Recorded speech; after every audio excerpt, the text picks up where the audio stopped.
কণা, প্রথমে বলি যে একেবারে আপনি একটা সিনেমা দেখেছিলেন বলিউডের, দৃশ্যম দৃশ্য তো মনে পড়বে আপনার, যে গতকাল একাধিকবার যখন দেহ দ্বিতীয়বারের জন্য তল্লাশি শুরু হয়, তখন বেশ কিছু সংবাদ মাধ্যম, বেশ কিছু জায়গায় খবর উঠেছিল যে দেহ উদ্ধার হয়েছে, যদিও দেহ উদ্ধারের কোনো তথ্য এখনো পর্যন্ত মেলেনি। তৃতীয়বারের জন্য আজকে কিন্তু আবারও তল্লাশি অভিযান শুরু হয়েছে। অভিযানের শুরুতেই দেখতে পাচ্ছেন যে স্থানীয় জেলেদের একটা টিম তৈরি করে মূলত এই বাগজোলা খালে জাল ফেলা হয়েছে, এবং জালের মাধ্যমে আজকে চেষ্টা করা হচ্ছে যে কোনোভাবে যদি দেহের অংশ খুঁজে পাওয়া যায়। এবং এই তল্লাশি অভিযানের একদম শুরুতেই আপনি দেখতে পাবেন যে একদম এখানে এই নিচে একটি হাড়ের অংশ পাওয়া গিয়েছে, যেটা নিয়ে কিন্তু শুরুতেই বেশ হইচই শুরু হয় যে এটা দেহের অংশ কিনা। কিন্তু পরবর্তীকালে কিন্তু এই যে একদম প্লাস্টিকের প্যাকেটে বেশ কিছু হাড়গোড়ের টুকরো, পরবর্তীকালে কিন্তু এটা সিআইডি যারা কর্মকর্তারা আছে তারা কিন্তু এখানে নিশ্চিত করে যে এটা কোনো দেহের অংশ নয়, মূলত এটি একটি কোনো পশু বা মনে করা হচ্ছে কোনো খাসির কাটার পরে তার যে হাড়গোড়ের অংশ সেটা ফেলে দেওয়া হয়েছিল, সেই অংশ।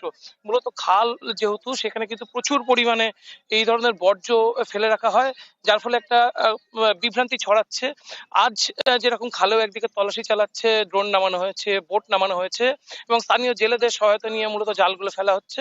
একই সঙ্গে ঠিক যে অ্যাপার্টমেন্টে খুন হয়েছিল সেই অ্যাপার্টমেন্টেও কিন্তু আজকে জিহাদকে নিয়ে তল্লাশি চালানো হচ্ছে। জিহাদ কিন্তু আজকে এই অংশে আসেনি, জিহাদকে নিয়ে যে অ্যাপার্টমেন্টে যেভাবে তল্লাশি চালানো হচ্ছে, যদি সেখানে কিছু ক্লু সিআইডি আগে ফেল করে থাকে, সেটা কিন্তু তাকে নিয়ে আবার সেরকমভাবে খোঁজার চেষ্টা করা হচ্ছে। পাশাপাশি অনেকটা অংশ যেটা রিকনস্ট্রাকশন বলা যায়, সেই কাজও কিন্তু আজকে সেরে ফেলা হচ্ছে, এখনো পর্যন্ত জানা গিয়েছে। অন্যদিকে আহ আপনি যদি দেখেন, পুলিশের তরফে কিন্তু সব ধরনের চেষ্টা করা হচ্ছে যে এই খালের আশেপাশে, অর্থাৎ গতকাল যে অংশে তল্লাশি চালানো হয়েছে সেখান থেকে কিন্তু আজকে প্রায় 150 থেকে 200 ফুট এগিয়ে আসা হয়েছে তল্লাশি চালানোর জন্য। এবং এটা কিন্তু যত সময় যাবে কিছুটা এগিয়ে পিছিয়ে কিন্তু দেখার চেষ্টা করা হচ্ছে যে কোনোভাবে দেহাবশেষের কোনো টুকরো বা কোনো অংশ পাওয়া যায় কিনা। যদি পাওয়া যায় সেক্ষেত্রে তদন্ত অনেক বেশি সাহায্য হবে।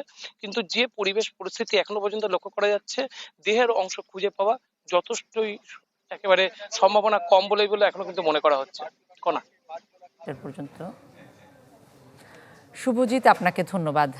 এমপি আনার হত্যার কারণ অনুসন্ধান নিয়ে বিস্তারিত জানাচ্ছিলেন কলকাতা থেকে আমাদের সঙ্গে শুভজিৎ পুততুণ্ড যুক্ত হয়ে।